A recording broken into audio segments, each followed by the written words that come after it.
myself first. By the way, I'm Raquel Lucas, but you can call me Rocky. And I will be one of your step-on guide for today together with our coach captain, Sir Eric. And on behalf of Tara Travel and Tours, I'd like to welcome you all to the capital region of the Philippines, Metro Manila.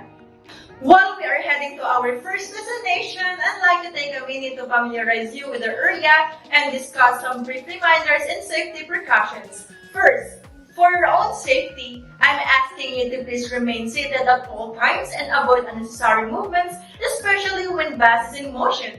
Second, please make sure that all your valuable items are all with you, for the non-traveling tours will not be eligible for any losses. Third, we should all have the same time. So can you synchronize your time? In my time, it's 6:30 in the morning. Done? Okay. Our estimated time of arrival is 7 o'clock in the morning. So for our last rule, this is very important rule of all the time. Please don't forget the word PLAYGO, meaning clean as you go. Okay, tourists, as we are about to reach our destination, let me give you some trivia. Did you sometimes wonder why Navotas City is called Navotas? The original name of Navotas is Naputas because of landslides in a part of the area between the district of Tondo and Tambobo. The part of the land is deliberately soft over time. It is gradually collapsing at the same time as the erosion is when water entered here from the Sea of Manila Bay, and soon the erosion of the long haul stopped. When water entered here from the Sea of Manila Bay, it formed a river that is now called Navotas River. San Jose de Navotas Parish Church. We are now approaching one of the oldest church in the country that was built during the Spanish era. The church was the very first place of worship of Navotas, the San Jose de Navotas Parish Church. Located along the city's main thoroughfare, the church stands mighty in the center of the city. It was first established in 1859 and was finished in 1877. Then it was completed in 1895 and it went into reconstruction in 1964. The simple and beautiful church facade complements the beautiful and more elaborate interiors of San Jose de Navotas Parish Church. The massive and sturdy design of the exteriors evokes strength, which is probably how we can define the people of Navotas. Having to withstand yearly flooding in most of its areas, the massive interiors of the church is worthy of appreciation. It is highlighted by a simple wooden table with a Jesus Christ on the cross as its central figure. The most impressive component of the church is the baptistry, which is lowered by 2 steps from the actual floor level, so everyone attending the ceremony will have a better view of the ritual. It is highlighted by a mural of John the Baptist baptizing Jesus Christ. Let's move on to our next destination, the Century House. For generations, an antique house in Navotas City, the house first built by the family's patriarch Potenciano Gabriel during the latter part of the 19th century, was not yet known as the elaborately crafted antique house fondly remembered even by the city's elderly today. According to the patriarch's living great-granddaughter, 62-year-old Grace Ignacio, Century House is an antique house, but the family of the owners would not allow the city government to declare the house as a heritage site. The nickname of the house is Bahay na Bulabog, or House of Red, because her great-grandfather, Potenciano Gabriel, who built the house, used to wake up his men from sleep to start off a day of work in the fish pond. Our next destination is Navotas City Hall. The City Hall of Navotas City stands tall in the city's skyline. It is one of the major prominent landmarks in the city as it rises right beside the Navotas River. It is the seat of power of the city as it houses the mayor's office and most of the local government offices that provide the basic services to its constituents. It is formally called the Navotas Municipal Hall. And for our last destination, the Navotas Fishing Port. Our last attraction in the city of Navotas is dubbed as the fishing capital of the Philippines. Navotas is considered to be a very important fishing community, with 70% of its population deriving their livelihood directly or indirectly from fishing and its related industries. Almost 800 tons of fishes and other marine life are taken from the Navotas Fishport every day. Another interesting fact is that the Navotas Fishport complex is one of the largest fish ports in the world with a 47.60 hectare unit of area. So are you guys enjoying the tour so far? That's good to hear. So I'll now be passing the platform to Camille. Once again, I'm Rocky, now signing off. Good day everyone, mabuhay! My name is Camille Chavez, or you can call me Cici. I am your second guide for your next destination. So are you all guys excited for your next destination? Yes, I am also excited. So just wait for a while till we approach our next destination. We're finally here in our first destination, and now I welcome you to the heritage city of Metro Manila, the Malabon City. It is known as the Heritage City of Metro Manila because of its well-preserved heritage houses. It is a heritage and culinary destination in the metro. The city was once under the jurisdiction of Tondo and was initially known as Tambogo. The name of the city is believed to be a compressed version of Maraming Labong, referring to the abundance of bamboo shoots in the region prior to urbanization. The city of Malabon is also famous for its pancit Malabon and its predominantly Atlantic ambience. It is also famous for other variety of foods like kakanin, such as puto sulot, puto bumbok, sapin-sapin, broas, and bibingka. And we are now heading to our first destination, passing through General Luna Street. As all you can see, General Luna Street is just one of the many culinary destinations featured in Best of the West, highlighting some of the metro's secret and unexpected food finds, shopping bargains, cool hangouts, and more. We are now approaching our first attraction. On your left-hand side, you will see the Immaculada Concepcion. It is a small church, but the interiors are well-kept and beautiful. The phrase Immaculate Concepcion, freedom from original sin possessed with the Virgin Mary from her conception in her mother's womb. The image of Immaculate Conception of this church is one of the few Marian images in the Philippines that is canonically crowned. Immaculada Concepcion de Malabon Church was established by Augustine priests. It was made of rocks during 1866 but was destroyed by an earthquake in 1880. It has been used by Iglesia Filipina Independiente as their church. The Immaculate Conception was declared by Pope Pius IX in his papal bull Ineffabilis Deus in 1854. The decree of the Immaculate Conception means that Mary was conceived without the stain of original sin, and she remained free from all personal sin throughout her life. For our second attraction is the C. Joko Mansion, traveling further into Jacinto Street, and here we are. If you look to your left-hand side, you'll see the C. Joko House or Mansion. The C. Joko House was built in 1869. Let me give you some trivia about this attraction. It is once used as a school, a tobacco factory, and a private home for a Swiss Filipino family. This home was spared from the war because of Swiss flag flew conspicuously at the window during the years of Japanese occupation. The original parts of the house remain to this day. Next up in our itinerary is considered as the patronage of makers, San Bartolome Church. The San Bartolome Parish Church is located at Rizal Avenue, Malabon City. It is under the jurisdiction of Diocese of Caloocan, particularly the Vicariate of San Bartolome. It is one of the oldest and most historical among all the Catholic churches in the country. A former visitor of Tondo, Malabon was established on May 21, 1599. In 1614, it became an independent parish with Father Luis Gutierrez as vicar prior. When Father Diego de Robles became prior of Malabon in 1621, he began the construction of the first stone church a year after. A simple yet elegant retablo can be found in the chancel where the icon of Saint Bartolome the Apostle is surrounded by the image of the Blessed Virgin Mary above, the tabernacle below, and Saint Augustine and Saint Nicholas in Tolentine on both sides. Last for our Malabon City attraction is one of the famous art gallery in Metro Manila. It is owned by Angel Caprio Gallery. Angel Caprio Gallery. This gallery and home hold the best collection of Angel Caprio creative works, sculptures, and best paintings, not only by him but also from his sons and other paintings of Malabon artists collected by his wife. Angel Caprio was a recipient of numerous citations due to his art legacies, including the design of our 120 pesos bills. Mr. Caprio is known for his chronicles of Philippine heritage, historical events, heroic deeds, Filipino legends, traditions, and values. He also paints people and scenes from his hometown Malabon that immediately evoke feelings of nostalgia in town-mates.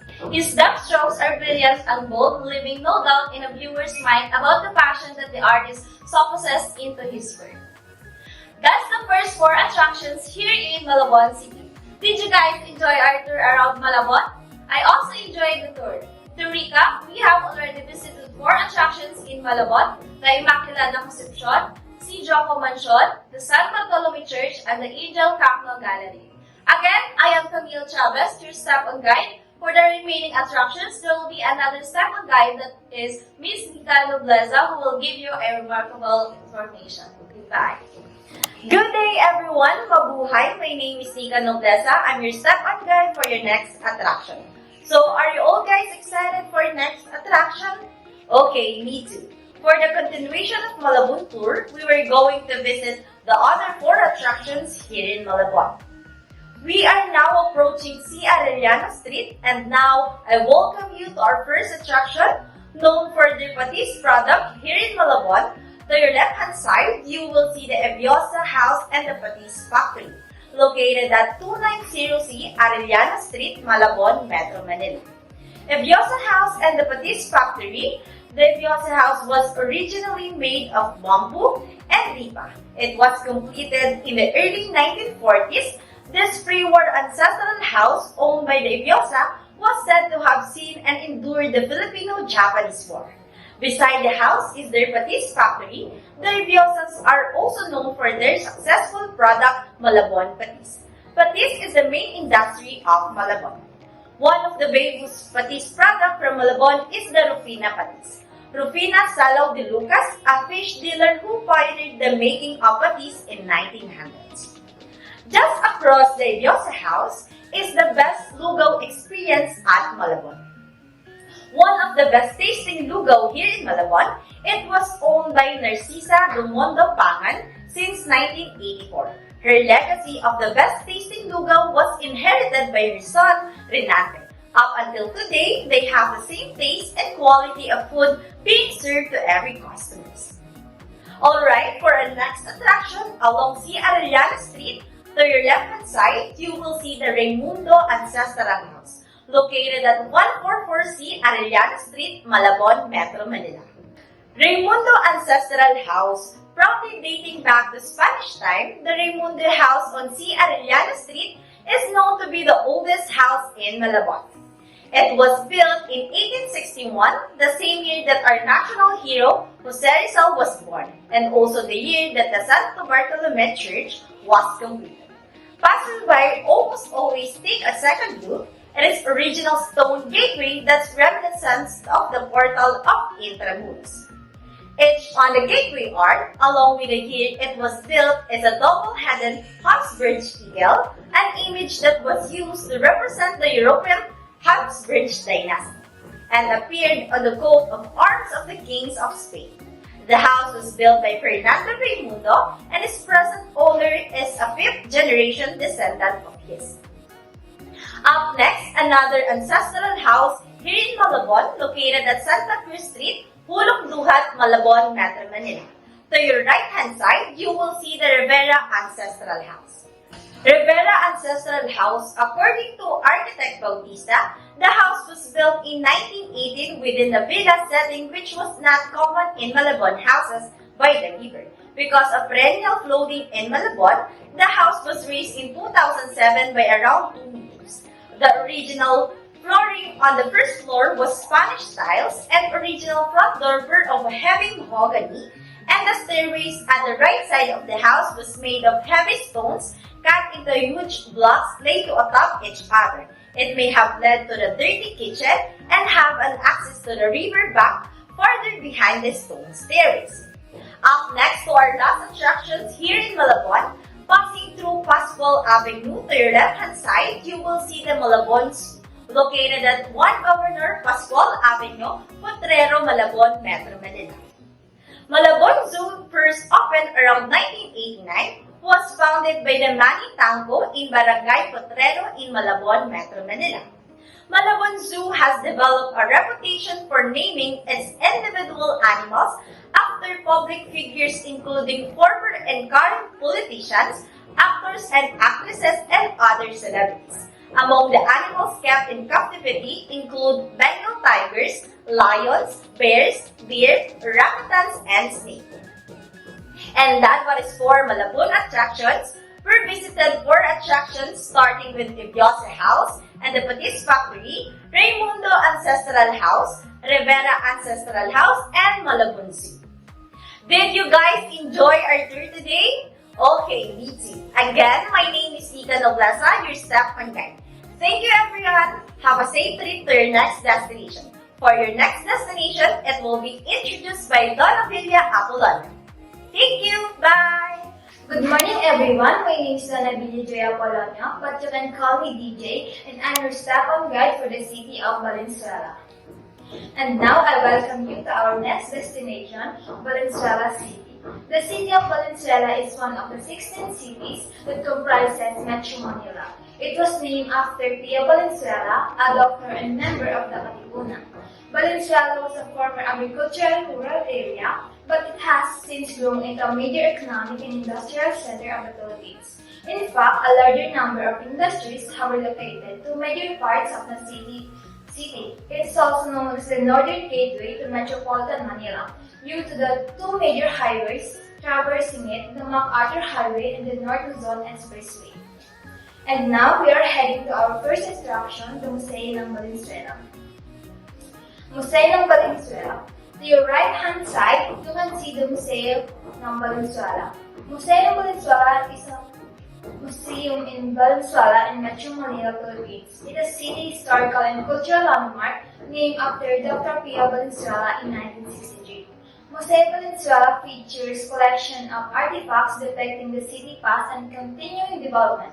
It also serves as a repository of the city's rich heritage and beacon of light to its people and guests.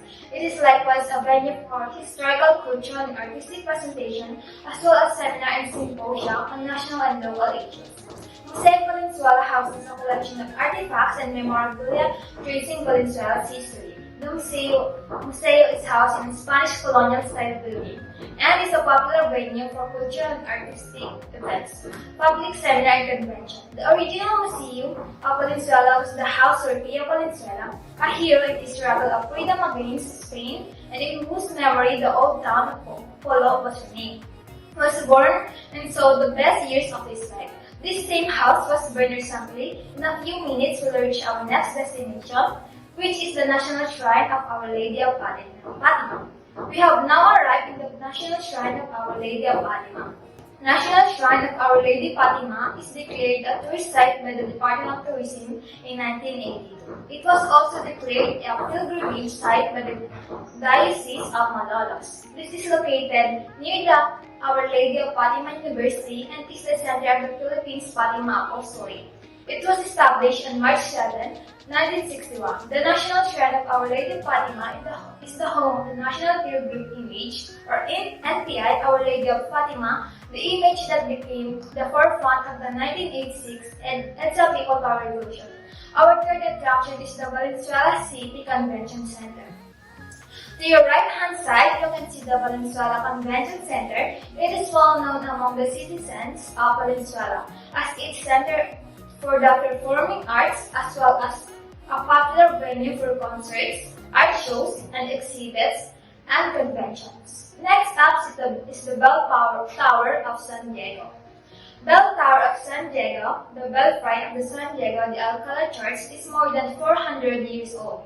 Like many of the oldest structures in the country, it's a cultural and religious relic from the time when Spain occupied the Philippines. This tower, along with the entrance arch, is what remains of the original structure. The main building was destroyed during the Japanese occupation, but it has since rebuilt and renovated. For the next destination, it will be introduced by the next step-on guide, Miss Catherine Castillo. Everybody, may I have your attention please? People at the back, do you hear me?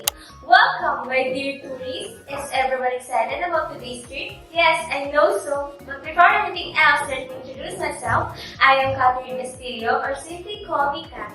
one of your second guide for Valenzuela and Caloocan City. So time checks, it's already 9:30 in the morning. In few minutes, we'll reach our next attraction, which is the city of Valenzuela, the Arcong Bato. Barangay Arcong Bato is a historical barangay named after the famous stone arch landmark that demarcates the boundary between the barangay and Malabon's Barangay Santolan. The notable stone arch was built by the Americans in 1910. According to Mayor Rex Gatchaliansen, the arc's restoration was aimed at bringing its old glory back. He also shared a trivia that the Arcong Bato welcome arch is a Spanish-era structure that used to identify the boundary of the provinces of Bulacan and Rizal. Valenzuela then was still part of Bulacan and everything else south of the city was part of Rizal. And now we're passing our last destination of the city of Valenzuela. Pio Valenzuela was a member of the third priory of the Katipunan and the namesake of the city. He was born in this house on July 11, 1869. It has become quite a tourist attraction and deservedly so because of its valuable part in the heritage of the city. Pio Valenzuela is the Katipunan Honcho who flew to Zamboanga in 1896 to convince the exile to join the revolutionaries, but that he would later serve as the committee doctor who offered his services for free is in fact only historical. A friend of both Jose Rizal and the Andres Bonifacio, Dr. Pio Valenzuela is destined for being go between of the two heroes in an ill-fated plan that could be the greatest tandem in Philippine history. And that was it for Valenzuela attraction. We visited 6 tourist attractions starting with Museo ng Valenzuela, National Shrine of Our Lady of Fatima, Valenzuela City Convention Center, Paul Tower of San Diego, Arcong Bato, and residence of Pio Valenzuela. And we're now moving to our next city destination, Caloocan City. Caloocan City is part of municipalities of Metro Manila. This city plays a significant role in Philippine history as the monumentous site of the cry of Balintawak, which is locally elite and pressing against the Spaniards, who had colonized most of the Philippine archipelago. Caloocan is considered the home of heroes and its people are proud to live in such a remarkable city. We're now approaching our first attraction. On your left-hand side, you will see the Guban sa Ciudad. Guban sa Ciudad, or Forest in the City, is a recreational swimming pool resort located in Barangay 171, Mabumbong, Caloocan City. This resort was the talk of the town during the 90s. It's fairly an old resort, but they had been making renovations to keep up with other resorts within the area of Bulacan and Laguna. An idyllic place of retreats, campings, birthdays, and company outings. This unique resort has 7 pools of different heights and sizes with matching water slides that would thrill even the most advanced water emotions. It also features a whole pavilion, cottage, air-conditioned rooms, basketball and volleyball courts, children playgrounds, and tree houses. Guban sa Ciudad Resort is an ideal place for nature, flowers, outing, camping, scout, or battlefield training. Movie shooting, location, a good place for seminars, social events, family reunions, and a lot more. Did you guys enjoy our tour today? Again, my name is Catherine Castillo, your step-on guide. Thank you everyone, and for the next attraction, I'll pay you to be giving you remarkable videos. Thank you, Kat, for the introduction. Hello, tourists, and once again, I'm Althea, one of your step-on guide on this beautiful city of Caloocan.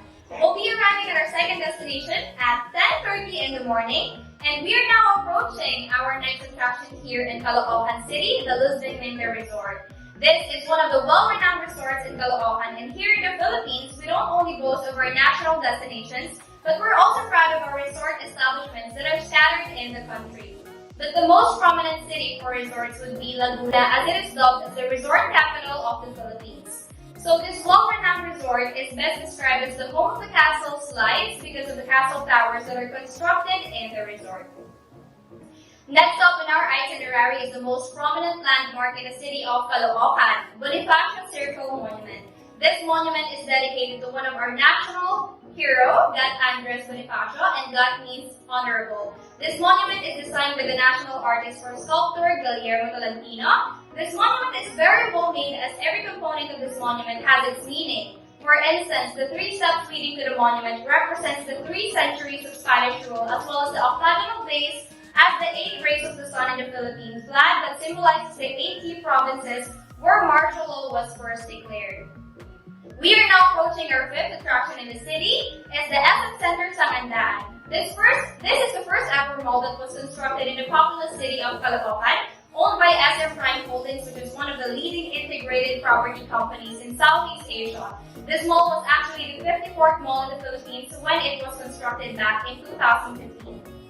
And our next stop will be one of the oldest temples in the country, the Thai Tawas Temple, and to get there we'll be passing through Rizal Avenue. Rizal Avenue is one of Manila's main thoroughfares running from Santa Cruz and Quiapo districts to Bonifacio Monument Circle here in Caloocan. It is actually named after our national hero, Dr. Jose Rizal. And we've now arrived in Thai Tawas Temple. To your left-hand side, you can see the century-old Tawas Temple, a landmark built by the Chinese community in the city. The architects of this temple went all out to create a three-story masterpiece. This temple has been a place of worship for the Filipino and the Chinese-Filipino residents of Caloocan for almost a century. There are monuments and memorials on site paying tributes to Chinese martyrs who persisted during the World War II and the Ruby Tower Memorial in remembrance of the Chinese Filipinos who perished in the 1968 earthquake. So now I'll be passing the platform to the next step on Guide Paul. Once again, I'm Otea, now signing off. Thank you and enjoy the rest of our destinations. Hi, I am Paul Bayao, also one of your second guide here in Caloocan City. And today, we will travel and have a wonderful time in our tour. But first and foremost, let me remind you again that please don't leave your things unattended. Also, always follow our guidelines and itinerary for a safe and enjoyable trip. So here we are, arriving in our seventh destination here in Caloocan City. This is one of the best tourist attractions for athletic people or who like table tennis. Looking at your left-hand side is the green paddle, which is a place where you can have a lot of fun since this is a place for table tennis players and lovers. If you want to have fun, you can play in this establishment. But if you want to improve your skill or learn how to play table tennis, there are many coaches here that are friendly and expert in this field. At the same time, you can have a variety of table tennis equipment to purchase, and it has a very cheap price that will satisfy your needs in terms of playing table tennis. So now, we need to depart for our next destination. So for our next destination, we arrive here at San Roque Cathedral. Looking at your right-hand side is the cathedral, also known as Caloocan Cathedral. This is one of the famous churches here in the Philippines, and it was built or established in April 1850. Did you know that this church was one of the best churches since this was blessed by the previous Pope, Pope John Paul II? In the year 2000, this cathedral was declared as one of the Jubilee churches in the Roman Catholic Archdiocese of Manila. This cathedral is also the previous holder of the ancient relic here, which is the relic of San Roque. That church has a Baroque style in the interior and also in the exterior, which look like from the ancient times. So now, let's depart from this tourist spot and head on our ninth destination and final destination here in Caloocan City. We arrive here at our ninth destination. This is the La Mesa watershed. On your left-hand side is the watershed, also known as the Valiches watershed. It was established in the year 2007 by the former President Gloria Macapagal Arroyo. This is the only major watershed that is known here in Metro Manila. The shed is the main source of water here in Caloocan City, which spans over an area of 2,659 hectares. This area is also a protected place by the government for sustaining the environment. In this place, you will find a different ecosystem that is home to endemic and indigenous species. So that will be the end of our tour in the city of Caloocan. Once again, I am Paul, your step-on guide. Now passing the stage to our next step-on guide for San Juan City, Mr. Eleazar Gacho. Hola, buenas tardes, amigo and amigas. Me llamo Eleazar, and I'm your tour guide for the day here in San Juan. I would like to thank all of you for having me here. Are you all excited for our first destination? I hope so. Before we approach in San Juan, the name San Juan is the abbreviation for the city's traditional name, San Juan del Monte or Saint John of the Mountain.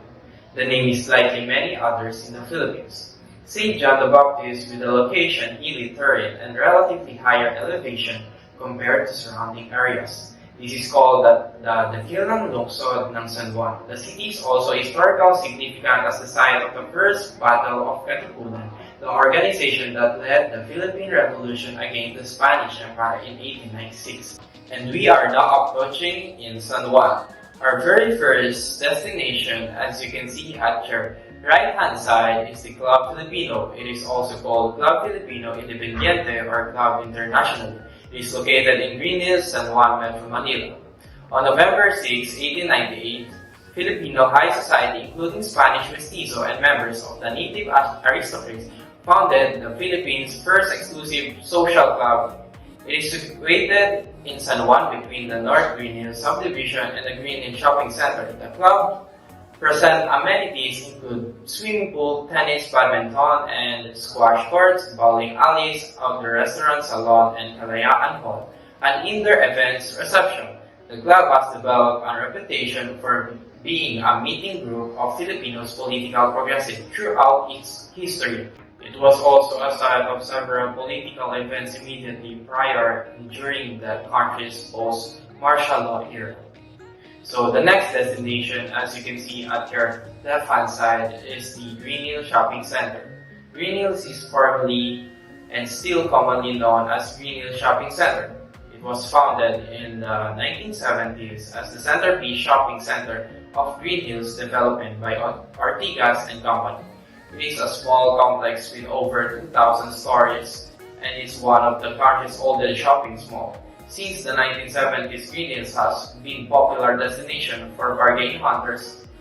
In 2003, it was reported as the approximately 90 people visited the shopping complex each day, staying for a few hours to shop and eat. And we are now passing to our last destination. As you can see at your left-hand side is the Romulo Cafe. Carlos P. Romulo and his wife Virginia and their children spent some of their happiest years in the United States, where he was instrumental in leading the Philippines to full independence. Lolo Carlos frequently entertained diplomas in the embassy dining room while Lola showcased her signature dishes. And the next tourist guide will be Pauline Borao. Magandang buhay, I am Pauline Borao. You can call me Paul for short, and I will be your tourist guide for today. So now we will be heading to Pinaglabanan Memorial Shrine and Church. San Juan may be a highly urbanized city, but you can still enjoy this historical sites in the area. After all, the city is the site of the first Battle of Katipunan in the 1896 Revolution against the Spanish. Pinaglabanan Street pays tribute to the heroism of the Katipuneros. Nearby is the Pinaglabanan Church, which caters to the spiritual needs of the Catholic population of several barangays in the city. The Pinaglabanan Memorial Shrine used to be called El Deposito, as it was the home of the underground water reservoir that supplied water in Metro Manila during the Spanish period. The next attraction that we'll be approaching to is one of the most historical church in the Philippines, the Santuario del Santo Cristo Parish Church. This church is under the Dominican province of the Most Holy Rosary. It also a church that was built during the Spanish time. The church and convent were built in 1602 to 1604 but was structurally burned in 1639 during the Chinese uprising. They were reconstructed in 1641 but once again set on fire during the British occupation of Manila on July 1763. It was later rebuilt in 1774. Did you know the old saying, when you first visit a church, knock on the door first, make a wish before entering the church, so your wish and the longing will become true. And lastly, the El Polvorín is the Spanish term for gunpowder weapon. The Filipino revolutionaries launched their first attack in El Polvorín on August 29, 1896. The first group of Katipuneros, headed by Bonifacio and his aide Emilio Jacinto, armed only with dolo knives, few guns, bamboo spears, and anting-antings. The next day, August 30, at about 4 a.m., Bonifacio and his men launched their surprise attack and successfully captured the people several hours later. This is where they used to store the armaments during the Spanish time. This is now in San Juan Elementary School. Once again, I am Pauline Borao, your tourist guide for today.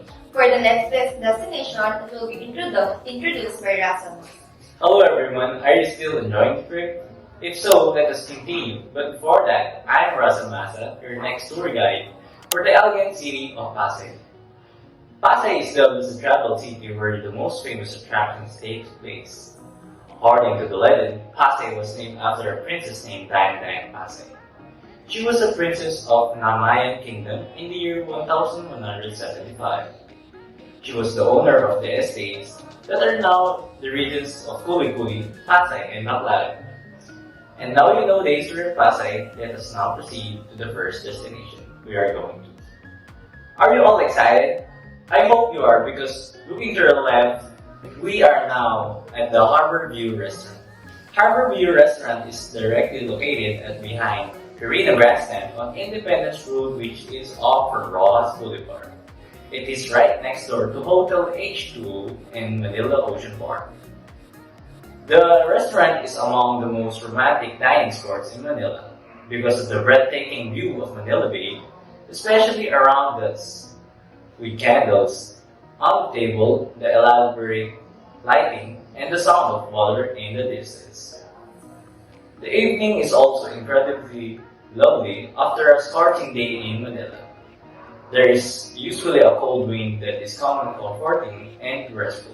Filipino seafood dishes are their specialty for lunch, supper, brunch, and late night meals. And for my last part of touring you, we are now passing by the unique place here in Boom na Boom Ground CCT Complex, Rojas Boulevard, Pasay, Manila, which is an upside-down museum owned by the experienced couple In-sun Park and Hyu Sung-yi of Korea, who previously staged the Myth of the Human Body segment in Manila. Visitors swarm to this museum, witness something commonplace yet unique.